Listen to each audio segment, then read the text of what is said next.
sometimes devotees in their close interactions, they have a hard time applying Vaishnava behavior in their close interactions. Like it's very easy in the temple to be Vaishnava behavior with others.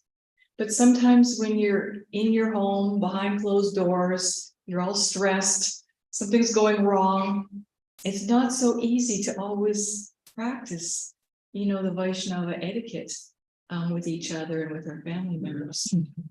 And so, because, we are all devotees, when we don't have good interactions, we're actually committing a little Vaishnava aparadh. And then that Vaishnava aparadh impedes our ability to be able to chant very nicely. Can I ask you one question? When was the last time you had an argument with your spouse or with anyone in front of Lord Jagannath Balaram Subhadra in the temple? Anyone? Probably not. And how many of us have had a little argument with their spouse in our home? No. If your hand isn't up, you're lying. So we want to explore why that. Why does that happen? Why does that happen? You see,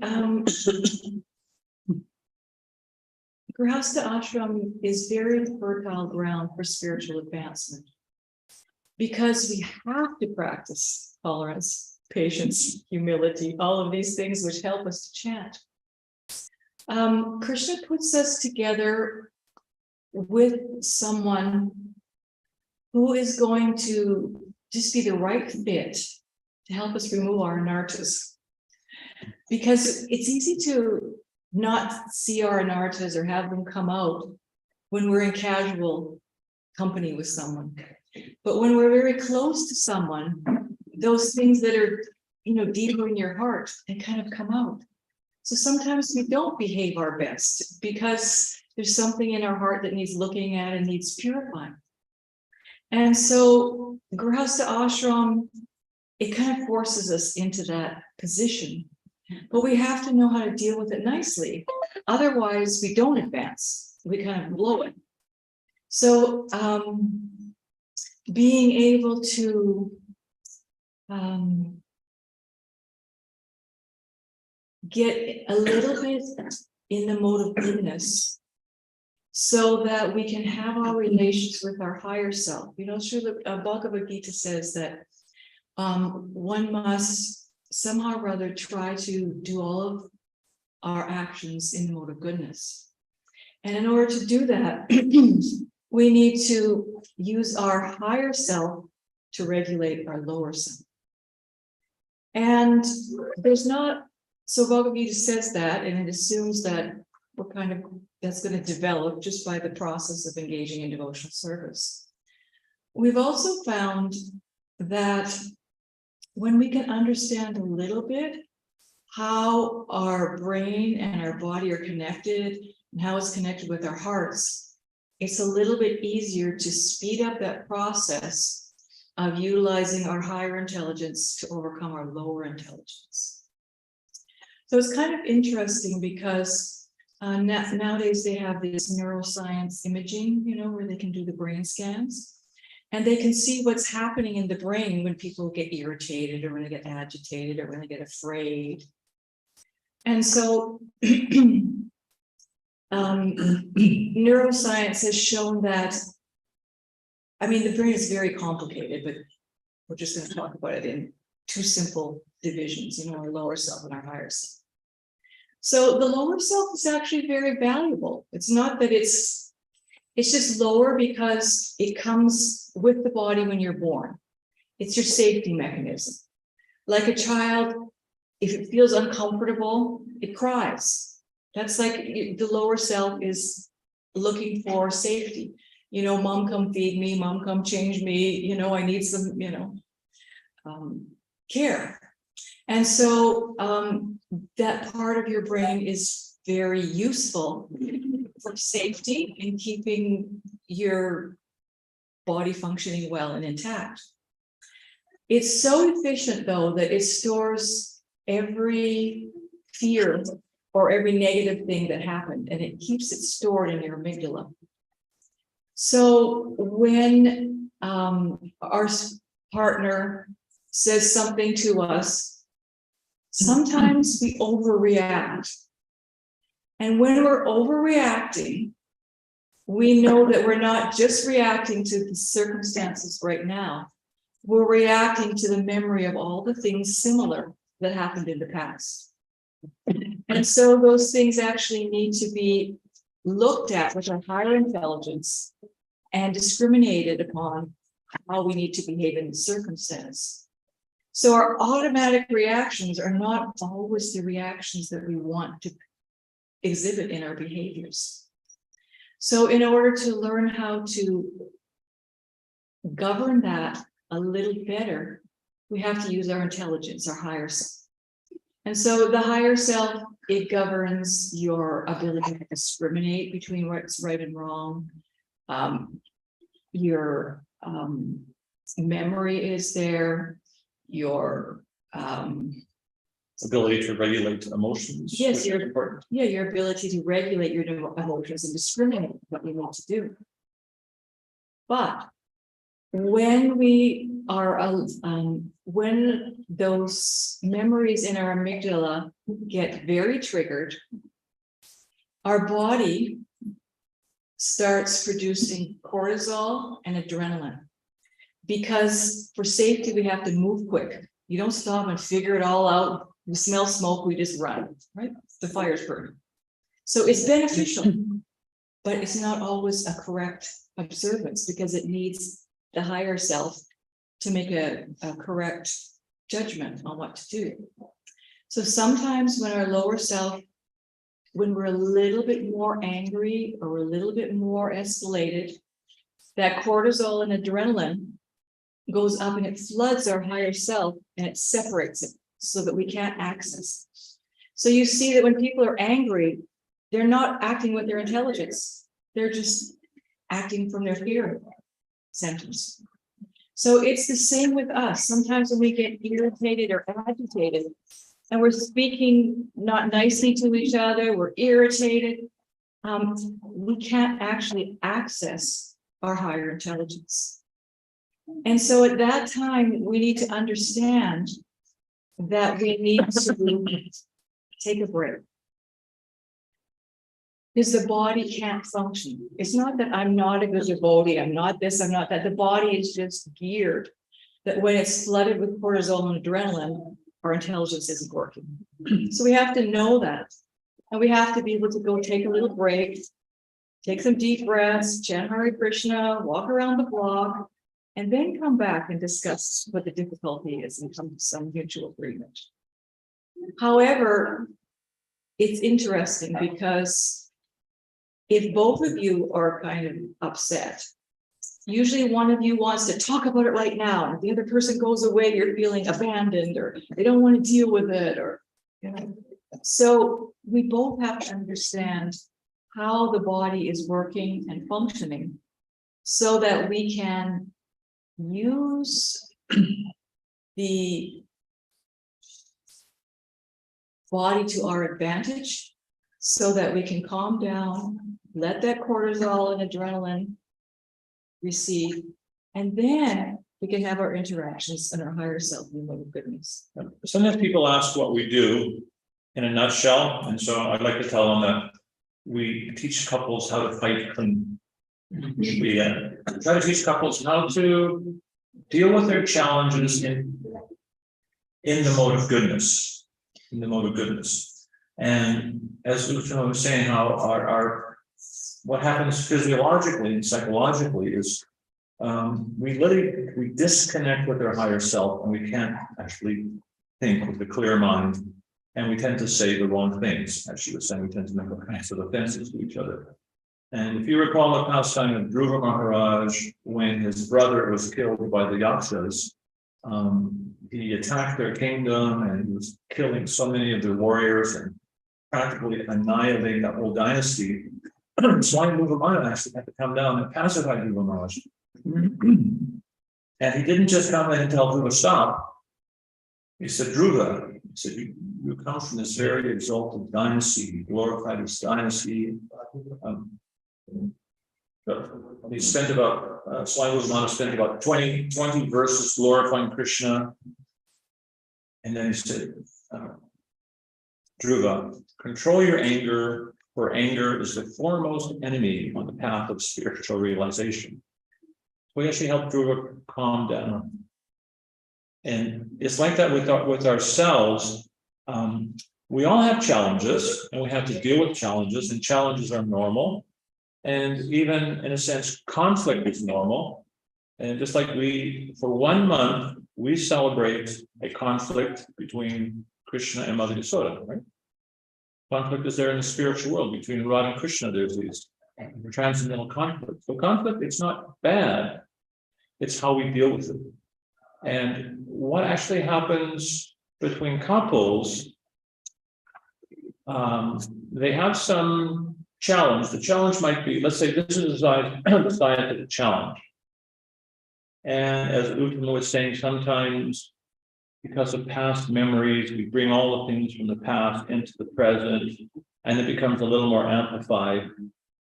And then because our consciousness becomes disconnected from our higher self, we don't understand each other. We're not in any state of mind to understand each other. That challenge, which is this big, to us, it starts to look like this. You can't see your way out of it. So generally, when you're having a fight with your spouse, you're not really having the argument about the kids, the in-laws, the money, or whatever. You're actually, the reason that you're having a conflict, the reason the challenge became escalated into a conflict is because we don't understand each other. Because we don't understand each other.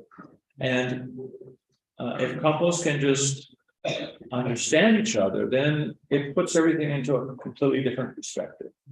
So just like one of our acharyas, Rupa Goswami, he recommends 6 loving exchanges to accept prasad and give prasad. How many have done that recently? 365 times a year, times 3. We're very expert at that. And giving gifts and accepting gifts, that's Vaishnavas were pretty good at that. But actually to really, from the depth of our heart, reveal our mind and understand each other, that's something that's really missing amongst our Vaishnava society. And especially as couples, that's really important. Because I may have some difference of opinion with you, and we could totally disagree, have a big argument, it could ruin our friendship. Or if I can become level-headed, if I can just have a calm conversation with you, why is it you feel that way? Why is that important to you? What value does that give to it? If I really try to understand why you're feeling that way about that, I don't have to agree, but I can understand why you feel that way.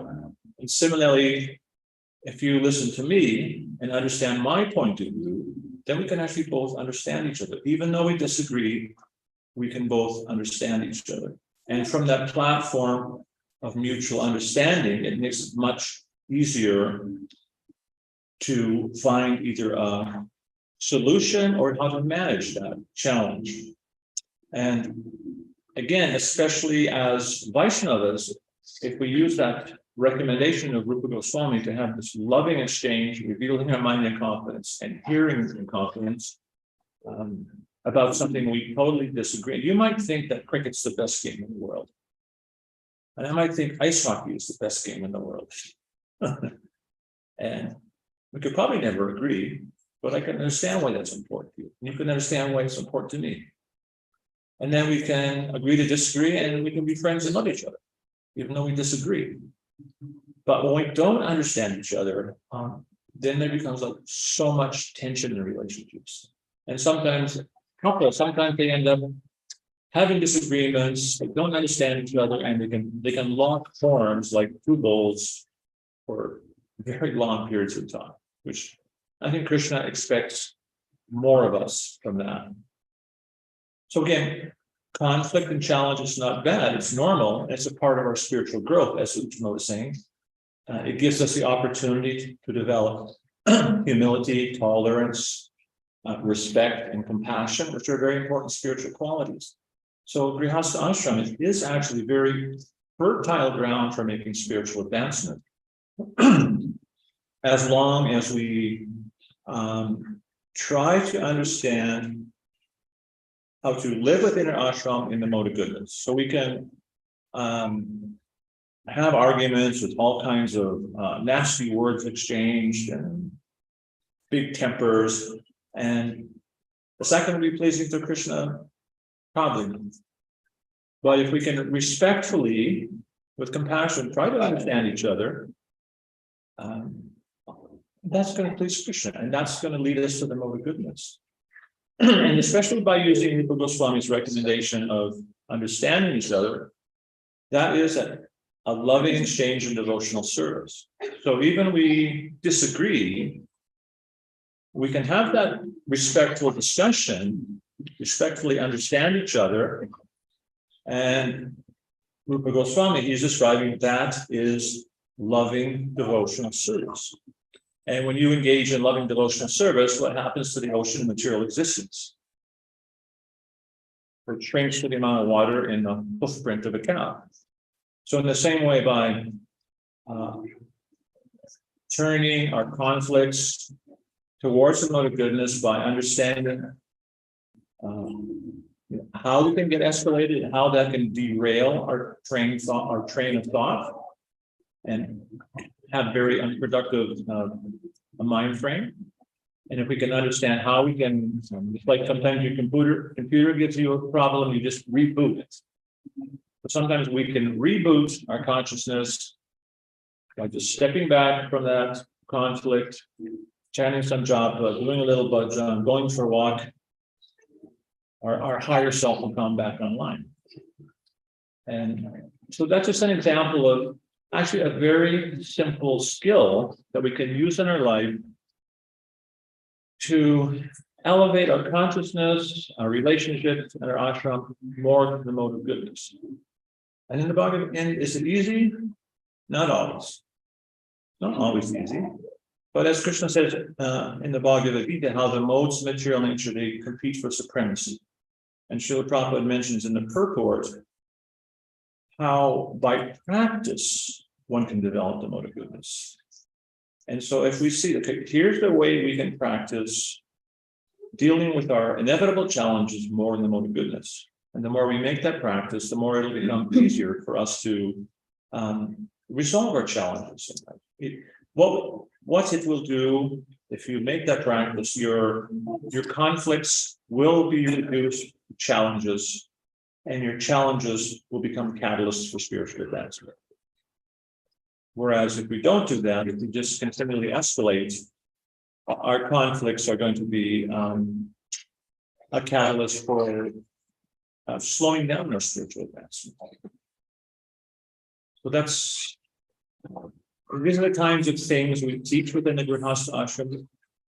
Just ways and techniques how to practically apply the philosophy of Krishna consciousness in your ashram in day-to-day situations and day-to-day moments.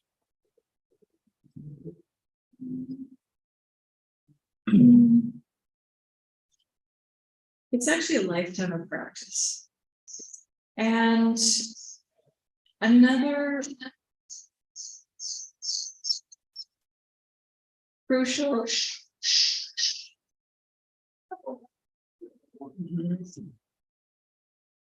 One Uttama is enough.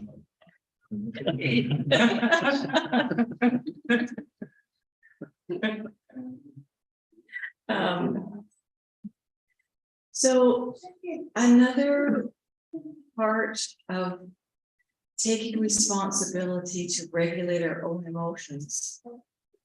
Well, first of all, that is our job. If I'm angry, it's my job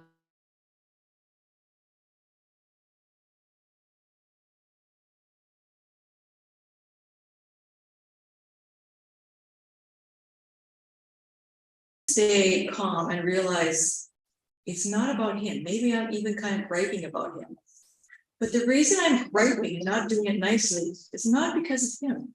It's because of something in me usually. I mean, maybe he's done something that I don't like, but if I'm saying it in a nasty way, it's something in me. So, just to be able to stay fixed in our own mode of goodness and not become influenced by the other person's lapse is something that we also have to practice. Because, we're one couple, but we're different individuals.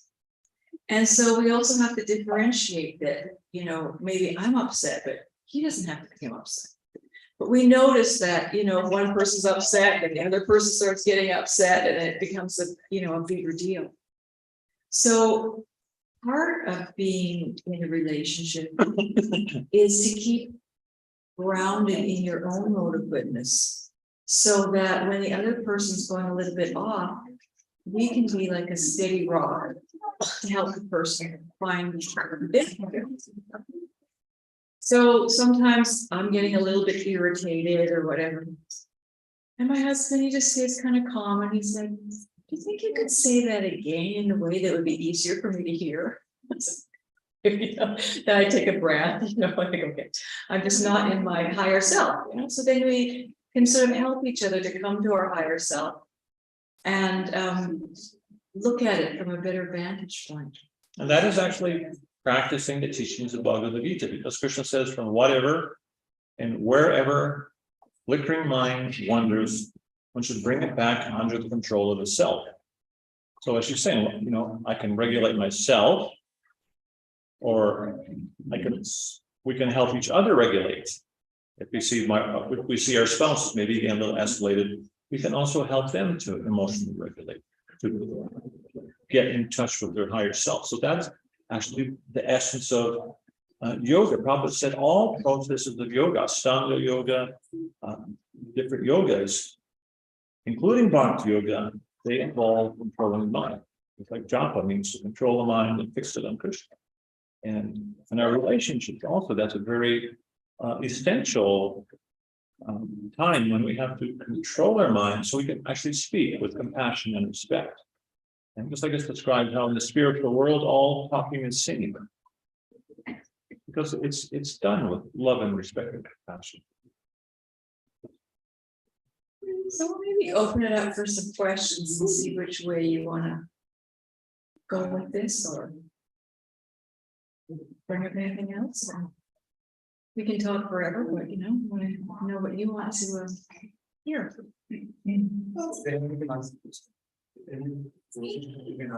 Yes.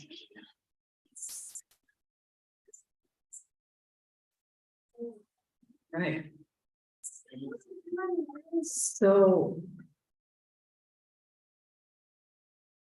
anyone have any question they can ask? Over here. My question is like, when the husband is a devotee, and the wife is not that much like, and it is like husband is Krishna conscious, wife is little bit Krishna conscious. So how do we balance it? Because when both are centralized in Krishna, Krishna they will be okay. But when there is imbalance in this, how do you manage? I think in one sense, the answer is actually within your question in the word balance. It's like when you were a child, you probably learned to ride a bicycle. You learned to do that balance. And you didn't really read a book about how to ride a bicycle. You got on a bicycle and the father probably gave you a little push and held on for a few minutes and then let you go. And then you learn how to, you're going too far this way, you're going that way. And it's like that with those kind of challenges. In those kind of situations, you have to learn how to work as a team, and that may take some adjustment. It's just like sometimes if one partner is more Krishna conscious than the other, they may try and kind of push the other partner. But sometimes what happens when you push someone, they tend to become resistant. It's kind of a natural response. We have a very dear god sister. She married a Muslim gentleman and thought she would make him into a devotee. And after some time, didn't really seem that he was really taking to Krishna consciousness at all. And she became very frustrated, and some tension developed in the relationship, and she began taking all his possessions and throwing them out on the lawn outside the house. And her mother was also a Prabhupada disciple, and he told her, no, you put everything back and you work this out. So she accepted her mother's instruction. She did that, and she actually stopped trying to change him and started to respect him for who he was. And once he felt who he was, then he kind of naturally started to embrace some Krishna consciousness. And then over the years, he's actually become a Krishna conscious Muslim. He knows more Bhagavad Gita than any devotees I know. He'll come to RT, come to class. He'll ask really wonderful questions, have very great realizations. He doesn't chant japa. He does his Muslim worship, and he preaches in his mosque, and she goes there. Yeah, and they preach in each other's communities, and it's have some very powerful effects. And so it's I think the key in those kind of situations for the one who is, if you want to say more advanced, to be patient and encourage them, and to appreciate what they are doing, and express appreciation and encouragement for them. Because sometimes the tendency is to either think or say, well, you're not doing this, you're not doing that, which is a criticism. And when we criticize, whoever's receiving the criticism tends to become defensive. Whereas if we give encouragement, that I really appreciate that you came to the temple with me this Sunday, it just made me feel supported and made me feel really happy, it made me feel like we're a team. That's going to elicit a lot more of that kind of behavior. So it's really to get that balance in that way by being encouraging and respectful and not pushing, but nurturing. And it's normal. There's always going to be one spouses. They're going to be on different levels. It's because we're all individuals. And I've also seen, witnessing many devotees that sometimes one partner isn't a devotee, but the benefits that the devotee gets from their other partner is actually very great. And so if you can just appreciate that, because you see that they're supporting you in such a way that you can do your devotional service, and you have a good family environment. And so just being able to appreciate, what they are giving instead of seeing what they're not. So sometimes it's a matter of looking at it differently. Like we've done seminars, and sometimes the wife's a devotee and she comes and just sort of, my husband's not a devotee, this and that. By the end of the seminar, she goes, I actually really appreciate my husband does this, he doesn't go to the temple. I've actually got a pretty good husband. So sometimes it's a matter of looking at it from another perspective. And deep down, every single person is part and parcel of Krishna, pure spirit soul. And if we can have that vision, that elevates us, because that's how Uttama Mataji sees. They see everybody as a better devotee than themselves. So I think it's a matter of appreciation and mindset. And being patient. And being patient. Yeah. I have a good friend. He was a devotee, and his wife was not a devotee. She was respectful, and she honored his choices. And he told me that he told her that, I'll never chant Hare Krishna, but I respect her. He said that. He said that I respect your choices, but I'm never going to chant Hare Krishna. And he told me that sometimes he walks in the house and opens the door quietly and walks in, and she'll be off in a room somewhere, and he can hear her chanting Hare Krishna. So we never know how it's going. Anybody else have anything? Since we have met Prabhupada, Prabhupada was also married though he had taken sannyas. So did Prabhupada share any of his story of his married life with devotees?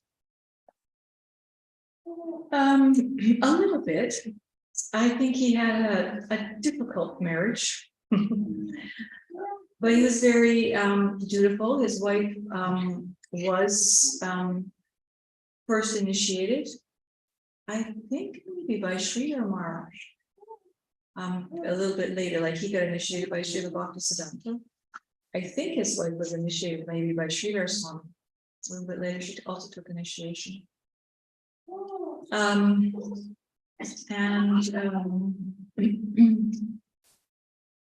know that when he first got married,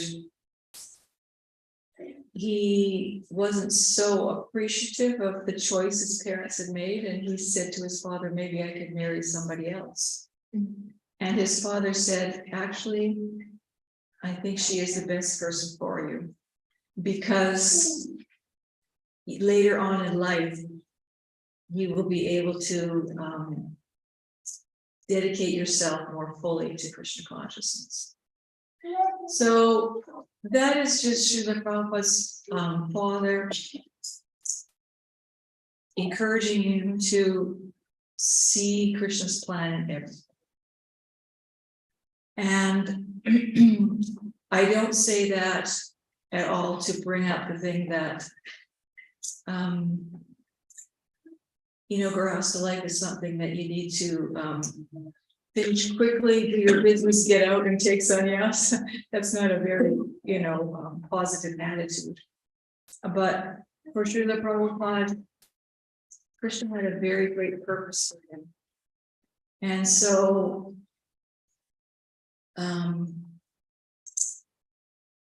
there's some arrangement there that Srila Prabhupada, he actually didn't take sannyas till he was 65, so he took it later on in life. So he didn't speak much about his family life, except for there's some times when he would speak about taking some of his sons on pilgrimage to Vrindavan with him. So a little bit. But once a person is a sannyas, they don't so much, talk about their previous married life. He also made a comment one time that Srila Bhaktivinoda Thakur was a very spiritual Grihastha. And he said something like he was able to do what I could not do. Like he was glorifying Srila Bhaktivinoda Thakur, that he was able to be such a Krishna conscious Grihastha. So Srila Prabhupada was always very encouraging of Grihasthas, and but many details, not so much there. Do you have a question? Yes. Hare Krishna. Actually, my question is like, as I'm a new devotee, starting my journey in Krishna consciousness. So from my past, before marriage, I used to live in the basement centers of Hare Krishna Center.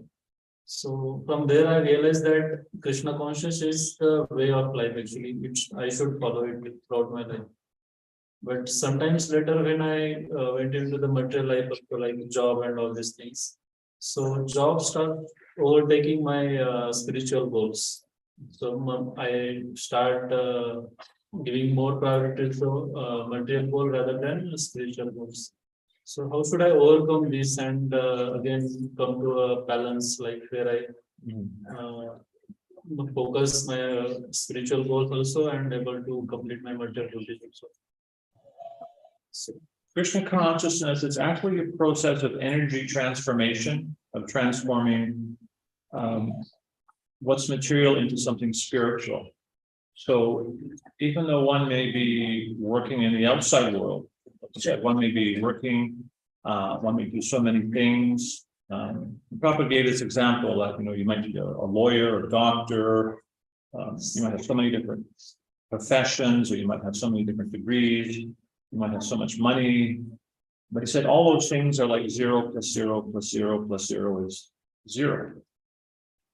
And then he said, if you simply put a digit 1 in front of the zeros, they have value. So if we can add Krishna. So as Grihasthas, we need to create some income, and we have that responsibility. And if we can see that this is actually a sacred responsibility I have for the service of my family, for the pleasure of Krishna, for the pleasure of Srila Prabhupada, to set an example how others can live a peaceful life in Krishna consciousness, then it can help us develop the vision this is not actually an impediment. It's not an impediment. Maybe if you're in some workplace association where the association is very bad and disrespectful, that kind of situation you might want to change. I was actually in a situation once I had to accept an occupation for some time. And I was thinking, I don't actually want to be here. I'd rather be doing something else. I actually wanted to be doing what we're doing here, to teach people and to travel. But to do that, I had to accept this one occupation. We lived in a rural place and there wasn't a lot of opportunities for different occupations. So I accepted something. And I was thinking, I don't want to be here. And I started to see my coworkers as karmis. And then I just kind of stepped back from the situation and like Prabhupada was talking about, correcting the imbalance of values. So I stepped back and I thought, well, what are my values? And I thought my value is I want to make some contribution to Srila Prabhupada's movement. And in terms of my current situation, I could see, well, this is going to help me get to a situation where I can really live that value more fully. And that helped me change my whole attitude. It's like, okay, this is just a temporary situation that's going to help me get from A to B. And when that happened, I stopped seeing my coworkers as karmis. I actually developed very good friendships with them. And I actually had a lot of fun working there. It was a jovial atmosphere. And when that change shifted my consciousness, other things just sort of naturally started happening. I ended up being able to get a job sharing arrangement with someone else. I was just ended up working 3 days a week. I didn't need any more money. This other fellow needed some money, so I job shared with him. That enabled us to start doing some traveling. He would take my work days when we wanted to go some country or something. Things started to unfold when I changed my consciousness. So it's important to see as a Grihastha that your occupation or your family life, it's not an impediment. But when Mataji one time, she was feeling that looking after her children was a bit of an impediment. And she asked Srila Prabhupada, well, should I be doing some more direct service? Maybe like book distribution or deity worship. And Prabhupada said, no, that your children are very important service. That's for the pleasure of Krishna. And he said, just like he gave the example, in the building, there's so many electrical wires. One wire is connected to another, all those wires are connected to the powerhouse. So any one of these wires,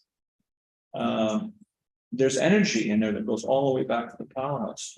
So whatever service we're doing, if we can have that consciousness that I have to do this to the best of my ability to please Krishna, please Srila Prabhupada, then we're actually connected to Guru and Krishna.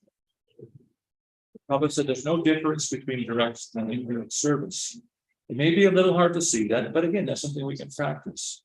And it is very important because sometimes Srila Prabhupada gave this example. He said, you might see a devotee who's sweeping the temple. And Srila Prabhupada said, he's not a sweeper. That devotee's not a sweeper. He's teaching others how to engage in devotional service, how to cleanse the temple of the Lord in this happy consciousness.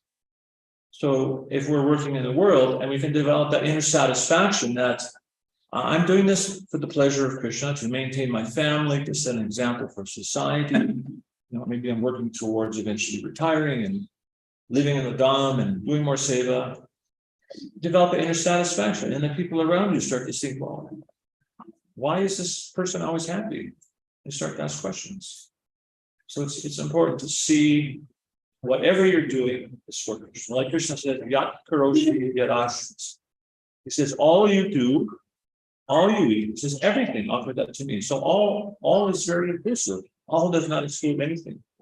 So even your occupation, just see that this is my offering at this time to Krishna.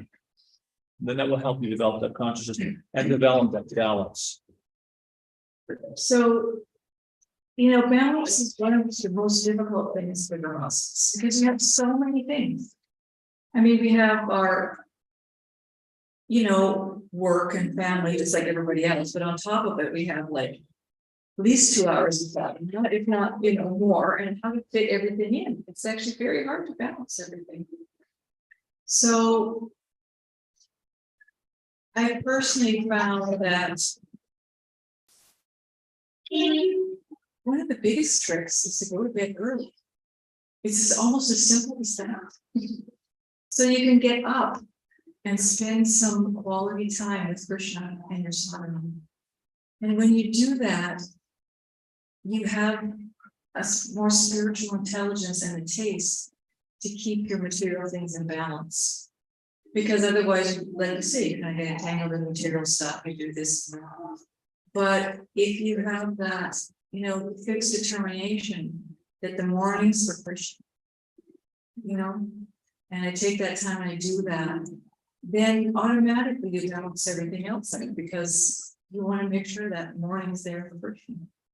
And then, of course, if you also have some other seva that you like to do, that kind of gives you your grounding in the devotional community. It keeps you attached with devotees.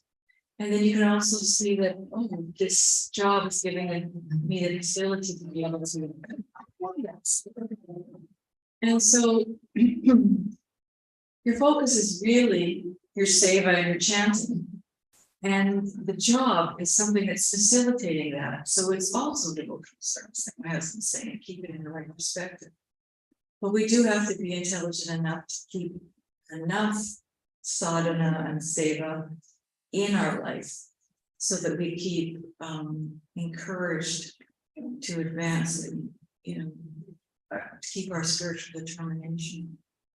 So balance takes a little while, but we want to definitely endeavor for that.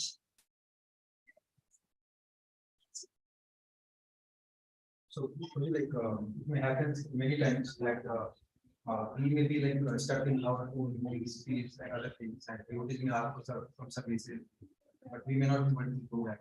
So then it develops kind of frustration and kind of feeling that it's stuck in my own thing and not able to do anything substantial. So how to see that? And is there any difference between being the primary field of Grihastha or any other asanas? There's one thing that Srila Rupa Goswami said, which was if one is in some situation and he thinks, I'm not somehow in this situation, I'm not able to do more service. He said that even that attitude is devotional service, that you're desiring to do more. And you say sometimes that might be frustrating. And it boils back down again to finding that balance what are your home duties that you need to do, and that those are very important and also very sacred. And then how much time can we actually give outside of our family towards a mission? It's also a very important service. So how to find that balance and not to neglect either. And again, it's a balancing act, and you're going to go maybe back and forth until you find that balance. And the world's also always in a flux. Like sometimes, like John Mosley, you're definitely going to want to do some more service. I think again that's why it's important to know your values. Sometimes we do an exercise where we have devotees do what we call a value pyramid, and your spiritual life, your family, your community, your work, your health, so many different things. Yeah, and when you can kind of identify what your important values are in life, and then prioritize them. What's my most important, second important? Once you have that vision made, you want to try put as much energy as you can into your most important values. One of our godbrothers, he was in a hospital, and they would regularly have some kind of self-improvement seminars in the hospital. And He'd actually kind of given up Krishna consciousness. He stopped chanting his rounds. He maybe only went on the temple Gorpanim and Janmashtami.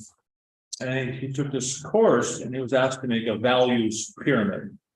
And he put spirituality, Krishna consciousness on top.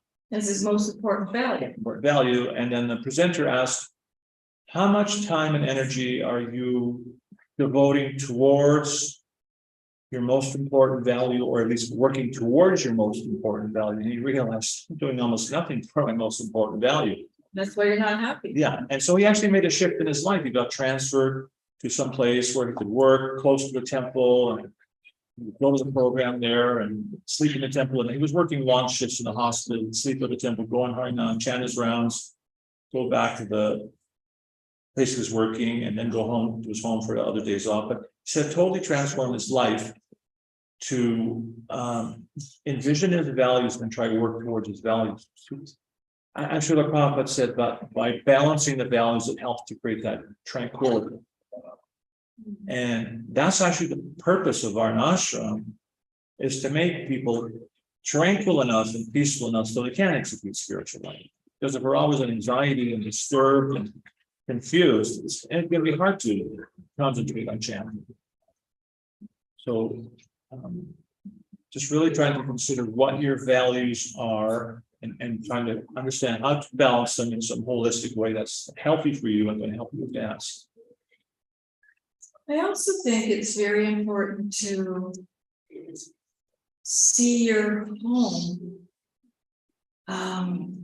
as a temple of the Lord, and to make the atmosphere there very conducive to spiritual life, so that if you actually can't go to the temple, you have that atmosphere there. And I mean, you have to have it even if you go to the temple. I know that for a while, when we moved we live in a rural community now, Sharonagati, and we came from a temple atmosphere where, every morning you go to the temple and there's a program and everything's, association devotees, long-term classes there, deities. Then we moved out somewhere else and there's like no morning program. And I was like, oh my goodness. I started to feel a little bit like isolated and stuck. And then we started inviting devotees to our house for a morning program some days, and then other days they would go to the other side of us. And that completely changed my vision on my house. Because you think the boys are coming tomorrow morning, and so you keep it cleaner, you make your temple room nicer, and then now I see my house completely differently. I see it like a temple, and you keep it cleaner because it's Krishna's, and you become you learn how to, like, I'm very happy doing my morning program at home now. We don't have as much facility, it's a long ways to go. So I've learned how to have a meaningful program in my house with my sadhana, with my deities, and maintain my Krishna consciousness also. I also very much relish being able to go to the temple and associate with devotees, and so I like them both. So we have to figure out how to make whatever circumstance we have optimal. And not just say, well, because I can't go to the temple, I'm just stuck here, and but you make your home your temple. You do it there. Wherever you are, we have to make that a suitable place for our spiritual advancement. And then you'll start to, relish it. And whether we know it or not, Krishna is with us and he's in our homes. Even if you have a little Gauranatai, Radha Krishna, even you have a little picture of Panchatattva, they are in your home. Now, I had this experience once. A devotee took a photograph of a painting in Mayapur that some devotee had made of Panchatattva on a big wall. And he gave me the negative. This was 1974, 75. I took the negative, had it made into a photograph, 8 by 10 inches, and I took it to a shop to have a frame put on. I was head pujaari, I was going to put it on the altar. So I took it to some store and I told I want to frame this, and I picked a little frame out, maybe that wide. And they said, it'll be ready in 2 weeks. It's a little photograph of Panchatattva being framed. I get a phone call 2 weeks later. I take the bus, I go to the store, I give the receipt to the lady at the counter, and she says, I'll look in the back for it.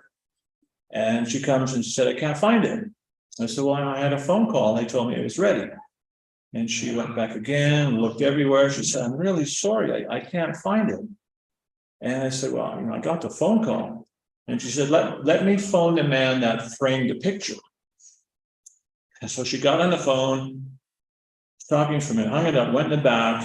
She came out with this parcel that was, it was that wide and that thick. I said, lady, this can't be the right box because it was just this little picture. He said, no, the man assured me this was the parcel. I said, well, we better open it up and make sure because it's just a small picture. So we opened it up, there's cardboard and foam rubber and paper. And sure enough, in the middle, there's Panchatattva. And so this is just some ordinary person who framed the picture. The lady told me that the man on the phone said he realized it was something very, very sacred. So you wrapped it specially. She said, I've been working here 20 years. I've never seen them do this. So somehow, Lord Chaitanya Mahaprabhu and his associates, somehow they revealed themselves to that man and made him do this extraordinary little act of devotion. So that same Panchatattva, Gaunitana, Radha Krishna, they're in our homes all the time.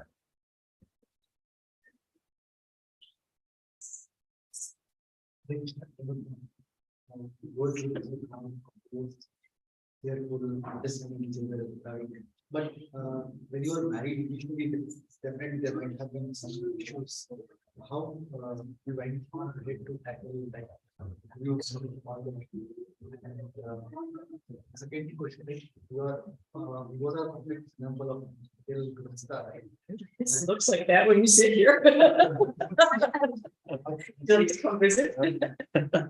What do you think you like to give to the current candidate when you are doing this? Well, first, I'd like to emphasize there's no such thing as a perfect relationship. And all couples have challenges, and all couples are going to have conflict, and that's not bad. What's important is how you deal with the challenges and how well you repair after you do have arguments or conflicts. That's what's important. Sometimes couples who are happy have more conflicts than couples that are unhappy, but they know how to repair and they know how to deal with things. And for ourselves, I think in the beginning, we were sort of conflict avoidance, which kind of works because you don't really have a lot of conflict. We don't fight, but we don't deal with things. Yeah. They just kind of like, smolder underneath. So actually 20 years ago, we got along, we were good friends, and when we started teaching marital education, you realize, well, if I'm going to teach this, I have to walk the talk. And in the process, we actually learned more communication skills and how to understand each other better. And we were able to work out some of the challenges that maybe we never addressed before, especially because there are ways you can deal with challenges in constructive and non-confrontational ways. Because sometimes we're afraid to bring things up that is going to become a conflict. But if you have guidelines and agreement, okay, we're going to talk about this, respectfully, peacefully, and understand each other, you can have the confidence that you can work those things out. And again, also, there is no such thing as a perfect relationship. At least you can be friends. You can sit down in the morning together and have some idli with coconut chutney and have a little conversation. That's a healthy marriage. So there is no such thing as a perfect marriage. There's marriages where couples are friends and they're respectful and they do have happiness and they do have problems, but they work things out.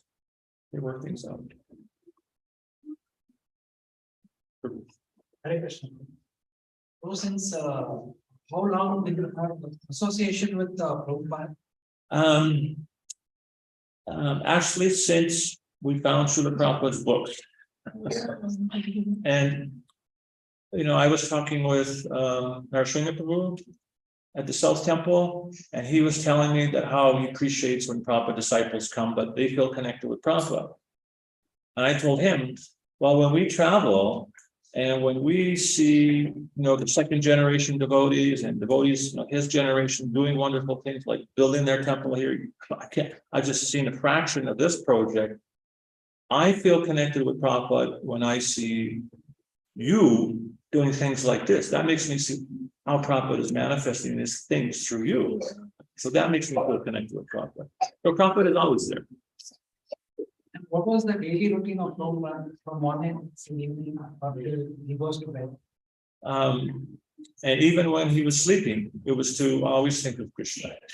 Prabhupada was always absorbing Krishna. I think if you read the Prabhupada liturgy, you can very easily find out his daily schedule. Mhm. But Prabhupada would rise very early and translate. And then he would chant and go to the temple and go for a walk, and then he would preach all day, pretty much preaching from morning till evening. And if he didn't have any preaching engagements, he would just bring out a harmonium and sit and sing or chant japa. Always absorbed in Krishna consciousness. But the devotee, he wanted the devotees to keep him fully engaged in preaching, so he would have quite a few engagements in a day where he would go speaking with others. Srila Prabhupada, he once wrote a definition of the difference between the spiritual realm and the material realm. And it was very interesting. He said the material realm is that portion of the Lord's creation in which his all-pervasiveness is not perceived. If you think about that for 1 minute. The material world is that portion of the Lord's creation where his all-pervasiveness is not perceived. So if we're not perceiving that Krishna is everywhere, we're in the material realm. Srila Prabhupada was giving a lecture once in 26 Second Avenue, and all the hippies were sitting on the floor. And Srila Prabhupada said, you are not sitting on the floor, you are sitting on Krishna. You're actually sitting on Krishna's energy. We're breathing Krishna's energy, air. And we're literally surrounded by Krishna. And it's there for us to realize. And that's what Prabhupada spent his life trying to get through our thick brains that Krishna is actually everywhere. Prabhuji, is it true that Prabhupada never used to stay at one place for more than 3 days? More than 3 3 days. days. Oh, no, sometimes he would stay longer, but he was always moving. Like sometimes he would stay a few weeks. I think Bombay sometime he spent a few months. That was a very important project for him. What Prabhupada, his 3-day thing is if you're going visiting and staying with someone, he said you should only stay for 3 days because otherwise you will inconvenience the person. But when Srila Prabhupada would travel, he would very often stay in his own temple, so he's at home. So he would sometimes stay longer. And also sometimes Prabhupada would advise that when we go to the Holy Dhamma, we didn't stay too long, so that we wouldn't get all familiar with it, right? So we keep that respect. It's different if you decide to move there, but if you're just visiting and you don't have lots of engagement, it's like you have to utilize your time well and go to the Holy Dhamma so that the spiritual respect for the Holy Dhamma. Just before taking the next question, I'll just add also that Srila Prabhupada, he's waiting for you in his books. Someone that hasn't asked a question will take people who haven't asked the question will give you first opportunity. Correction. Thank you for very continuing to extension to this question, like from your interactions with Srila Prabhupada, what made Srila Prabhupada very happy? And did Prabhupada give any specific instructions to the Grihastha for progress? He gave many instructions, and there's one instruction he gave which is part of why we're doing the things we do, and that was in 1971. Srila Prabhupada wrote a letter to Bhagavan, And Prabhupada expressed that he was concerned that Grihasthas were having problems. And even sometimes there was divorces. And Prabhupada said that was very painful and disturbing for him. And he said, before I give my blessings for any marriages, he said, I want the prospective couples to receive some counseling first from senior Grihasthas. He said, then my blessings will be there, otherwise not.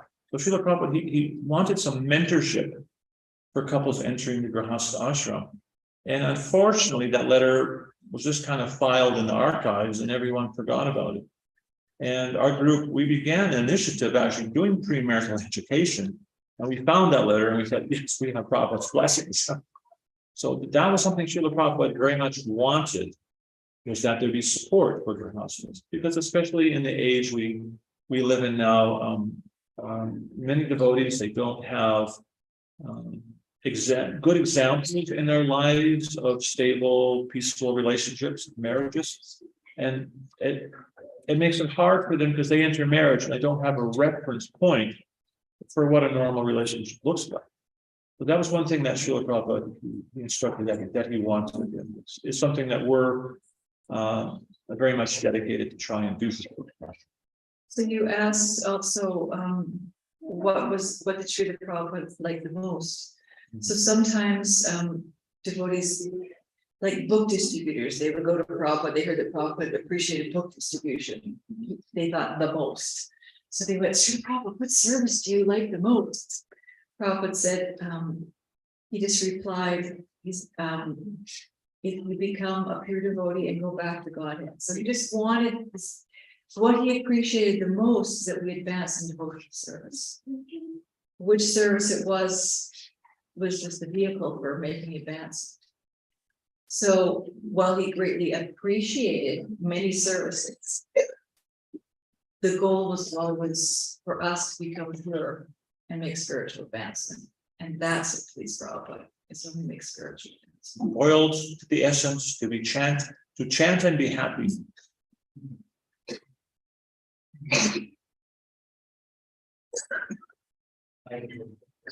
So like to have peace with the partner. So the respect, mutual respect we way, and being submissive when one other dominating, one should be submissive. And the two will do. When one person's dominating, the other should be submissive. You mean at that moment? Or in general, one person's supposed to be dominant and one's supposed to be. Number goes like somebody is like one of the partner is dominating. So what should be the reaction? Like maybe it's when we find that it is wrong or wrong, but still. Well, I'll give an example of that. It's an interesting pastime in the Srimad Bhagavatam of a Grihastha conflict. And it occurred after Ashvatthama had slain Draupadi's sons. And Bhima captured Ashvatthama, he brought him back, and Bhima wanted capital punishment. And he gave all kinds of Vedic arguments why he was an aggressor, killed sleeping children. And Draupadi took the exact opposite stand, that no, he should be spared. He's the son of a Brahmin, your martial arts guru. I don't want his mother lamenting the way I'm lamenting. And the Bhagavatam describes it was actually quite tense. And it's described Krishna actually for a moment manifest 4 arms to try and settle everyone down. And then it's described that Krishna gave a hint of the solution to that dilemma to Arjuna. Does anyone know what the hint was Krishna gave to Arjuna? You know? The jewel. Well, that's what happened, but that wasn't the hint. The hint that Krishna gave is really interesting. Krishna said, Arjuna, I want you to find a solution that will satisfy Bhima, Draupadi, and me. Krishna actually wanted all the parties to be satisfied, and that would satisfy Krishna. And so that's important for Grihasthas also to realize that Krishna wants us to work together as a team. And that is going to satisfy Krishna. And I think that's a very important teaching that's hidden in Bhagavad Gita, that we understand that psychologically and physiologically that the men are more dominant and they are the protector, but that doesn't mean that they don't also serve their spouse by also meeting their needs. There has to be that kind of reciprocation there. So it's important that a couple, they both should be satisfied with whatever decisions they make and their directions in life.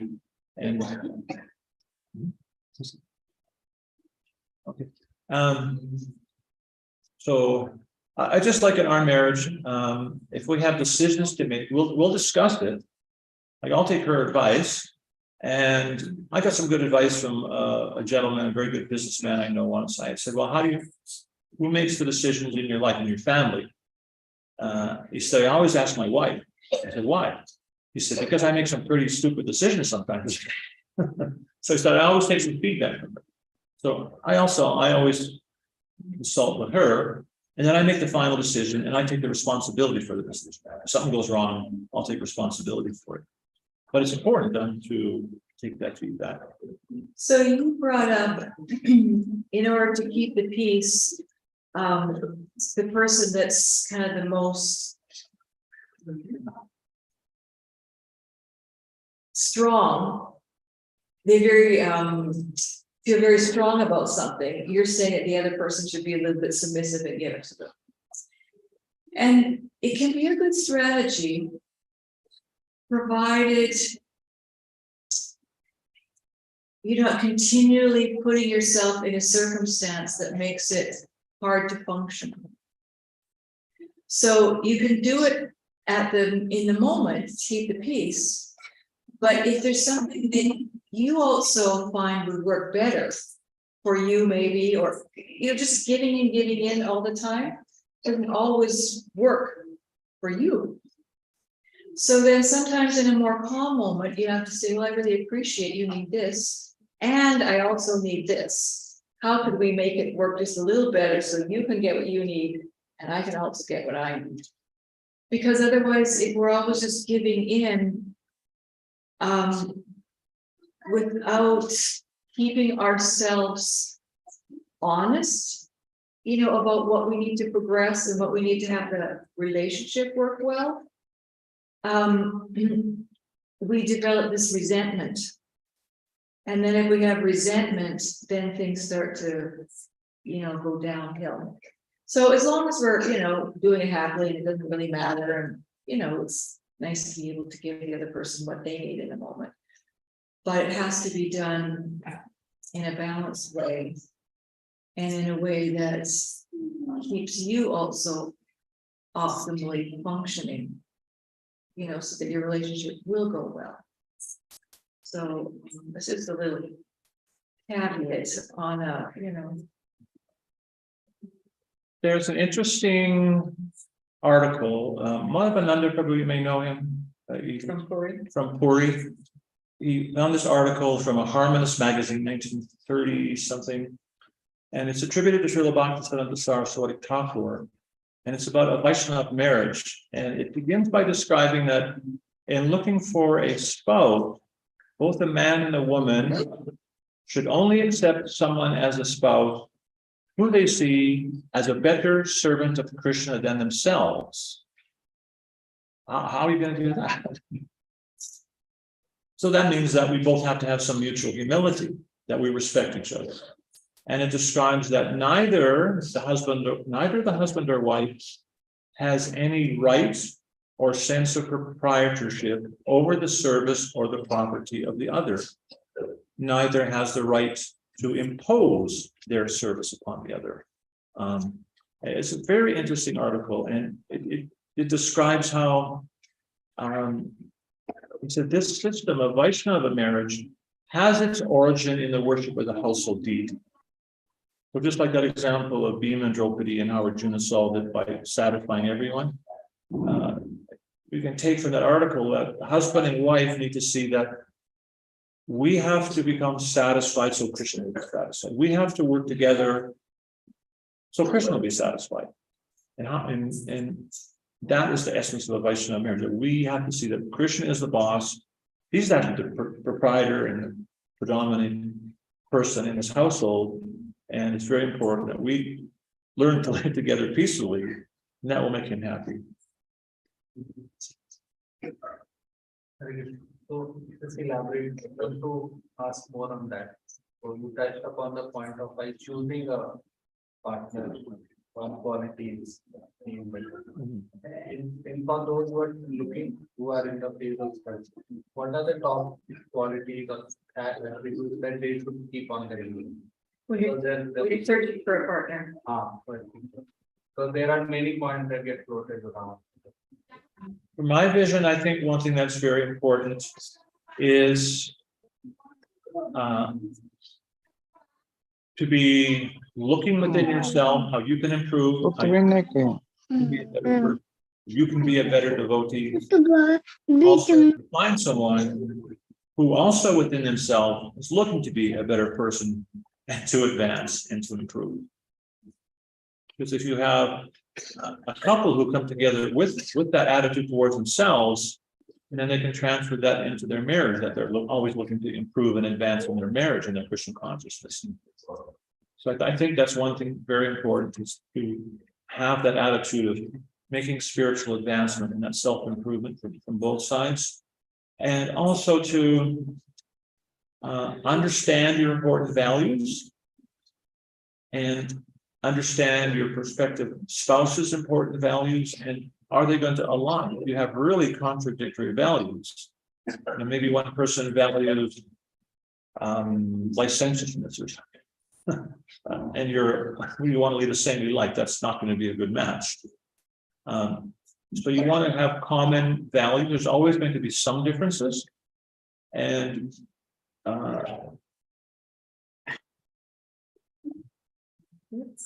no, I was just going to say that we all have certain rough edges, because we're not pure devotees, and even the pure devotees sometimes are very eccentric. You just had Punjarik Vijayanidhi's appearance day. He's very eccentric devotee. So we're all a little strange in some ways. So can I live with your strange side, and can you live with my strange side? Can you live with my rough edges, and can I live with your rough edges? We all have some rough edges. And that's actually Krishna's arrangement, because if we were the same, life would be very boring. And actually what happens, those differences that we have, as counterintuitive as it may sound, they can actually strengthen our relationship when we learn to respect and honor those differences. So usually when we're looking for a partner, we're looking for someone with similar values, someone who wants a similar lifestyle, and somebody whose personality is compatible with yours. Those are like the three main things that you're looking for. Very often I see that devotees, I want to marry a devotee, but their personalities and their values don't line up. I mean, yes, the value of Krishna consciousness says, but other things don't. So, yes, the value of being a devotee is very important, but you also need to have a compatible personality, because life's hard. You might as well find the most compatible person you can. You're not going to be, entirely compatible, but you want to love them enough personality similarities. On our website, and one of the resources is a list of articles, and there's one on marriage. Premarital. We look in the premarital section, and there's a list of questions that a couple getting to know each other, they can maybe sit down and talk about one of the previous questions every time they get together. And the questions are about all aspects of life. And they can just sit down and discuss those things, and that way they can find about each other's values and hopes and aspirations of life. And it actually gets viewed about 2,000 to 3,000 times a month. And So say you meet somebody and you're talking on the phone to see if you're, Zoom or whatever, see if you're compatible. So you can go through some of those questions to see if you really have the same goals in life. So that resource is available for you there. I see that traditionally, in arranged marriages, they try to find somebody from a similar background. So now it's kind of boiled down to caste sound match. But what I understand the essence is that you have similar upbringing. It's not so much the, the label of caste, it's the upbringing somewhat similar, so that you go about life in the same way and your personalities are a little bit matched. So it's like Varnashrams kind of degrade to the caste system, but the real essence is there that we have enough similarities.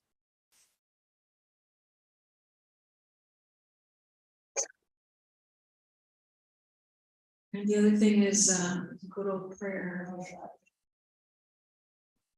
I like Kardama Muni. He performed austerities for 100 celestial years. And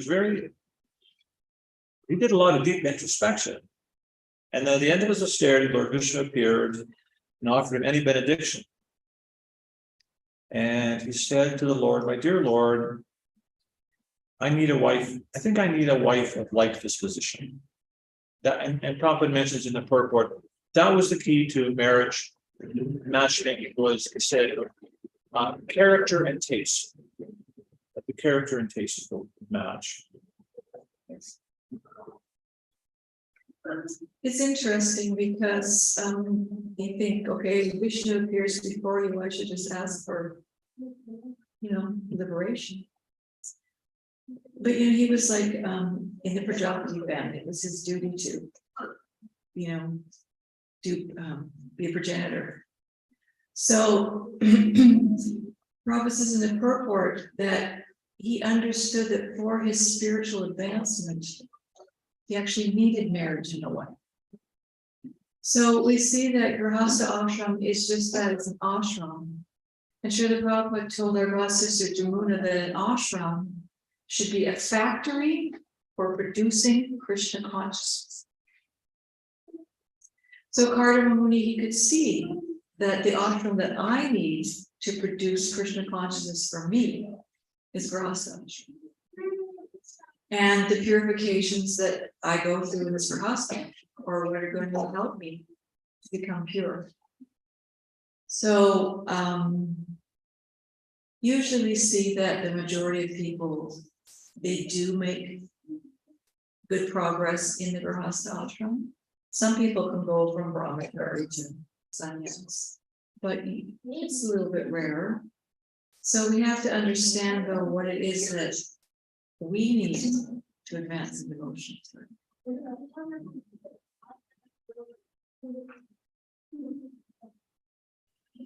All right.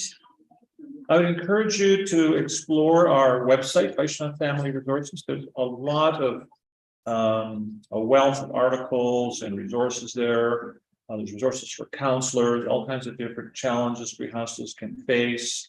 You'll find descriptions of these 12 principles, how they can be applied.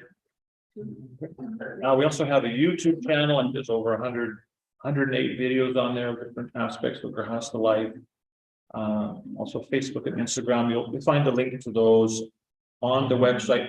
We also have a book, Heart and Soul Connection. Which we have only 3 copies, if anybody wants. And it's also available on Amazon India. You can get an ebook on Kindle, or you can also get a hard copy from them also. So we'd like to thank you for coming tonight, and we apologize for being late. The traffic was horrendous. Thank you all very much. Hare Krishna.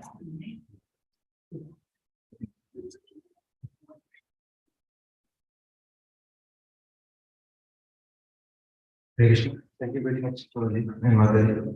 So we thank Prabhuji and Mataji who very nicely explained the causes of which can be causes of the conflict and how to resolve that and how to find balance between our family duties and our Krishna conscious duty.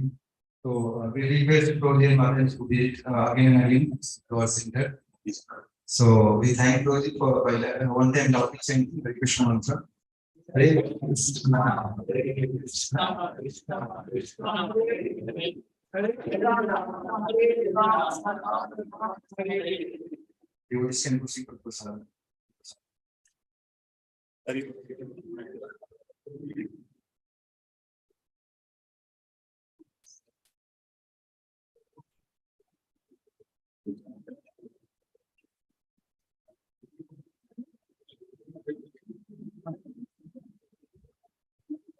You can have a good photo here.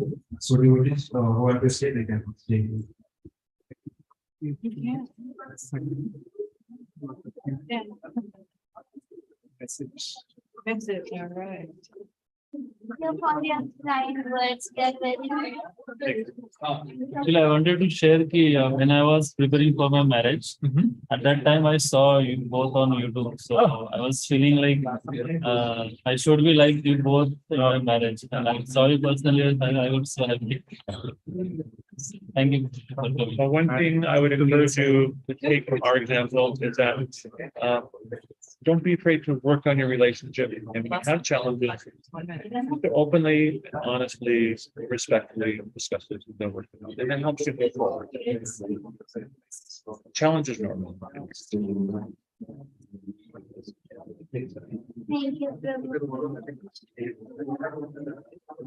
Thank you, Prabhu.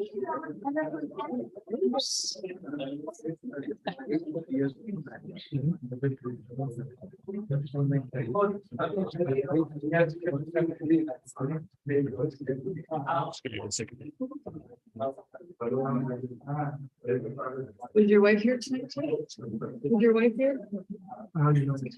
She got first. Okay. I just came back from work. Okay. Speak close to the front.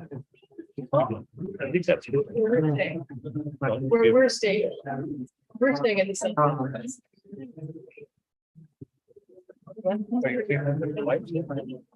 What we should do yesterday. That's a good question. I think prices have gone up since we came here last time. 400 or 500 rupees, whatever you want to give us. Who can I? I just don't have change, so whatever you have, you take. This is your. Thank you. Yeah. Devotees can stand behind.